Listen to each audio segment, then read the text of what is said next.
Ya, salam Zona Bola, balik lagi di channel Zona Bola teman-teman. Gua mau minta maaf, gua baru bisa bikin review video tentang info-info bola lagi setelah beberapa bulan, hampir 2 bulan ke belakang gua nggak upload video lagi karena ada beberapa alasan dan juga menurut gua mood gua itu nggak stabil gitu. Jadi ya gua males gitu membahas atau membuat video yang menurut gua itu cuma bikin buang-buang energi gue doang gitu loh. Tapi sebenarnya itu salah ya teman-teman.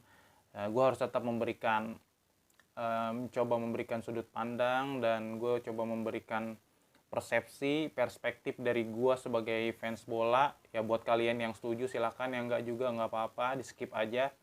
Kita sama-sama saling mengutarakan, saling memberikan pandangan tentang sepak bola yang kalian ketahui aja teman-teman. Jadi buat kalian yang nggak suka video ini ya silahkan di skip aja. Yang buat kalian yang suka silahkan kita saling bertukar informasi, kemudian kita saling mengingatkan. Dan ini hanya konten bola, jadi jangan dianggap serius, jangan dianggap ke ranah-ranah manapun, jangan memberikan statement-statement yang kasar atau buruk. Jadi buat kalian yang suka silahkan di like, buat kalian yang gak suka di skip aja teman-teman. Jadi sesimpel itu.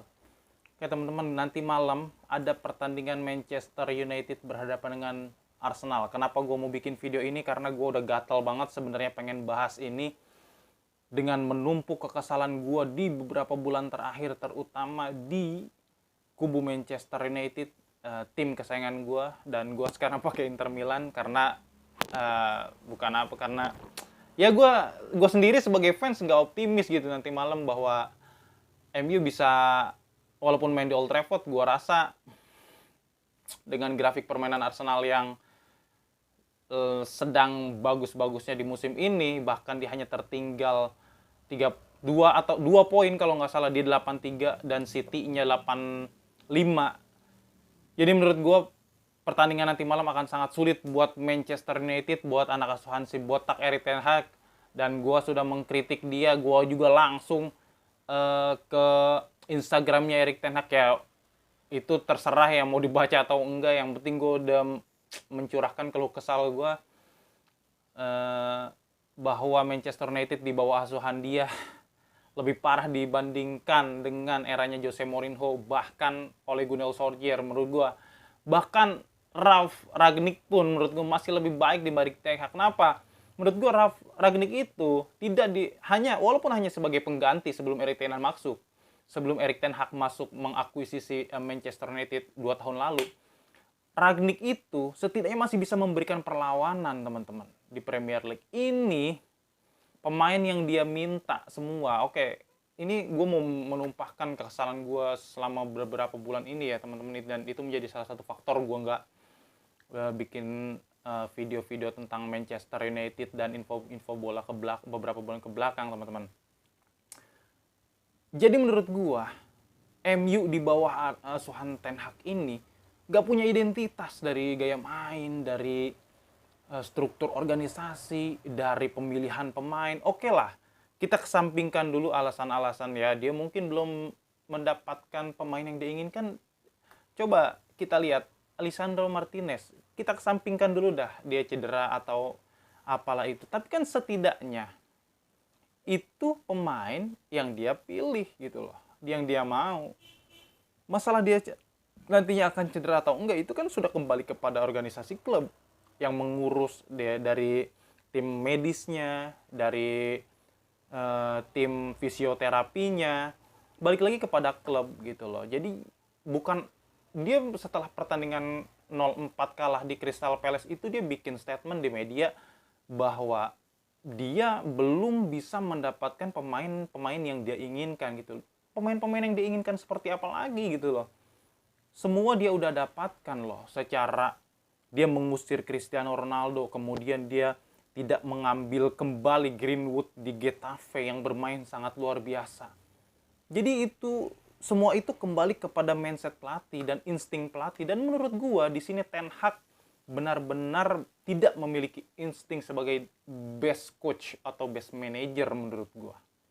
kalau gue harus bandingkan dengan Pep Guardiola, Jurgen Klopp, ataupun sekelas Sir Alex Ferguson, insting dari Erik ten Hag itu menurut gue ya minus lah gitu sebagai pelatih tim sekelas Manchester United gitu.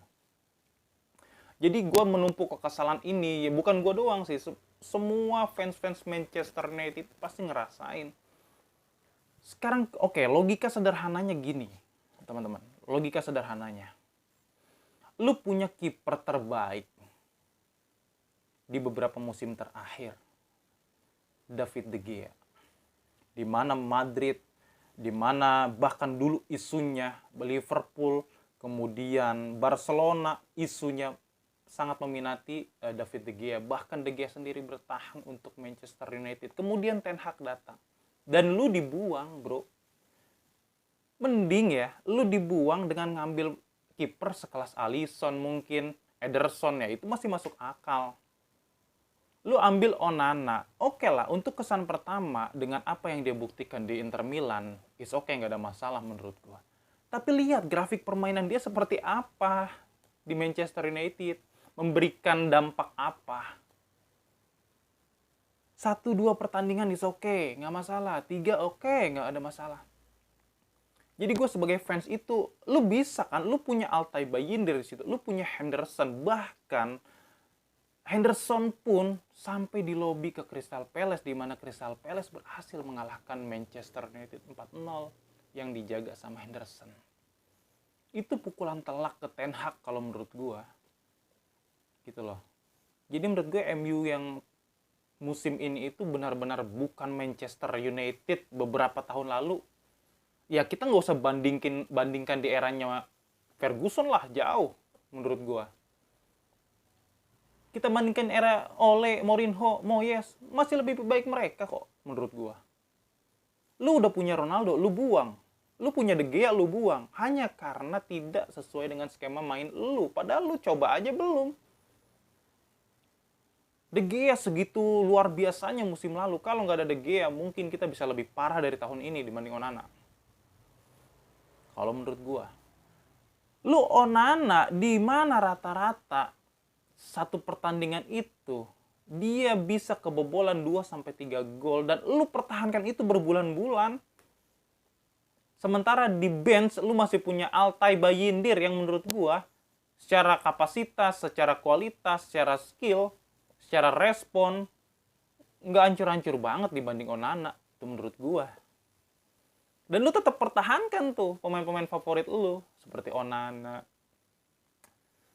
Seperti Aaron Wan-Bissaka meskipun beberapa bulan terakhir Bissaka dilengserkan oleh Dalot karena cedera. Gitu loh. Jadi gue tuh gak habis pikir gitu loh. Mungkin Anthony sudah mulai tersingkir. Mungkin dia juga sudah mendengarkan keluh kesah fans. Jadi menurut gue emang problemnya itu sebenarnya sangat kompleks. Bukan masalah ownernya aja, bukan masalah klubnya aja, pelatihnya juga harus bisa memanage, bisa menyatukan, bisa memilih pemain-pemain mana yang bakal dia pakai gitu loh. Jadi menurut gue Manchester United di musim ini sangat jauh berbeda dengan Manchester, bahkan dengan musim lalu pun walaupun sudah dipegang oleh Ten Hag, ini lebih buruk menurut gue. United sekarang ada di peringkat ke-8. Dengan menyisakan 3 pertandingan, di mana pertandingan nanti malam, 2 sampai 3 lah kalau nggak salah. Sekarang dia 35. Karena match itu sampai 38. 2 pertandingan terakhir itu ketemu Arsenal, bro. Ya, nanti malam bakal ketemu Arsenal. Dan lu bisa seoptimis, apakah lu bisa seoptimis itu untuk bisa minimal nahan Arsenal walaupun main di Old Trafford? Lu nggak usah kaget main di Old Trafford lawan Crystal Palace kalah di Old Trafford. Apa yang lu banggain? Jadi gue sebagai fans MU tuh gimana ya? Ya kecewa mah iya pastilah. Sangat kecewa gitu lah. Ya tapi udahlah. Itu hanya sebagai fans bola ya. Buat kalian yang fans-fans klub yang lain pasti bakal merasakan hal yang sama gitu lah. Bukan akhir dari segalanya. Tapi kan setidaknya hidup kita itu diwarnai gitu loh, diwarnai sama tim-tim kesayangan kita. Kalau menang juga auranya berbeda, secara mental juga berbeda, secara psikis juga berbeda. Bahkan timnas menang pun itu auranya berbeda, bro. Lu nggak punya duit, timnas menang, MU menang lah. Kalau menurut gua ya, lu nggak punya duit, itu masih happy-happy aja, bro. Udah nggak punya duit, MU kalah, timnas nggak lolos. Coba lu. Jadi ini hanya keluh kesah gua ya beberapa bulan terakhir itu loh. Jadi nanti malam gua akan objektif menurut gua. Siapa yang bakal menang, siapa yang bakal menguasai pertandingan. Menurut gue Arsenal masih akan mendominasi pertandingan nanti malam. Masih akan mendominasi. Dimana kenapa gue bilang masih akan mendominasi? Pertama, faktor dia masih punya peluang untuk mengejar Manchester City. Mau tidak mau dia harus all out. Main harus all out, bisa mengalahkan, minimal mencuri poin. Ya menurut gue jangan seri lah ya. Kalau Arsenal masih pengen jaga peluang juara, dia harus bisa menang lawan Manchester United. Dan peluang itu ada menurut gue. Dan gue sebagai fans Manchester United, gue berharap bahwa MU minimal bisa menahan Arsenal, jangan sampai kalah telak lah minimal. Seri pun udah bagus kalau menurut gue. Dengan penampilan beberapa akhir pekan kemarin atau beberapa bulan terakhir ini, ya gue rasa Manchester United cukup realistis lah kalau tidak diunggulkan nanti malam gitu loh. Jadi menurut gue pertandingan nanti malam, walaupun berlangsung di Old Trafford, Arsenal masih akan mendominasi menurut gue secara ball possession, karena ketika berhadapan dengan City di Etihad pun anak asuhan dari Arteta ini sangat menguasai pertandingan 5-5 banding 4-5. Jadi sekelas Manchester City pun yang punya penguasaan ball possession yang sangat baik, itu masih bisa dikalahkan oleh Arsenal. Jadi menurut gue pertandingan nanti malam United harus bisa menunggu, harus bisa sabar gitu. Lu lihat kapasitas pemain lu kayak gimana. Pemain lu tuh build up aja kadang lambat, kadang bingung mau ngoper kemana. Jadi gue bahkan kepercayaan dari pemain satu ke pemain yang lain pun udah nggak ada menurut gue di Manchester itu. Back juga nggak percaya sama Onana nggak percaya sama back, yang tengah nggak percaya sama depan, winger nggak percaya sama midfield. Itu kelihatan banget. Kadang Garnacho juga egois. Ya jadi menurut gue realistis aja pertandingan nanti malam. Kira-kira bakal kayak gimana? Menurut gue peluang Arsenal untuk menang sangat besar. Meskipun bermain di Old Trafford, tapi minimal Manchester United jangan kalah. Itu aja sih. Menang ya alhamdulillah. Dan penampilan terburuk pun ya minimal jangan kalah gitu loh. Oke teman-teman, itu aja yang menjadi keluh kesah gue selama ini. Jadi buat kalian yang suka, buat kalian yang mau komen juga silakan. Buat kalian yang mau berbagi informasi juga silakan. Lu punya perspektif yang berbeda juga silakan. Yang penting lu jangan hate, jangan membenci, jangan berkata kasar, kemudian silakan komen yang baik, jangan rasis, kemudian jangan menghina. Silakan kita berbagi informasi. Yang suka di like, komen, subscribe. Bantu juga gue buat semangat bikin ulasan-ulasan sok tahu gue tentang bola ini. Jadi buat kalian ya kita seru-seruan aja, kita bahas bola dengan fun, enjoy, happy, suka-suka, sok pinter. Ya yang penting kita bisa saling bersilaturahmi di channel gue ini. Oke teman-teman, buat kalian yang mau komen silahkan komen, buat yang gak suka di skip aja. Oke, salam Zona Bola.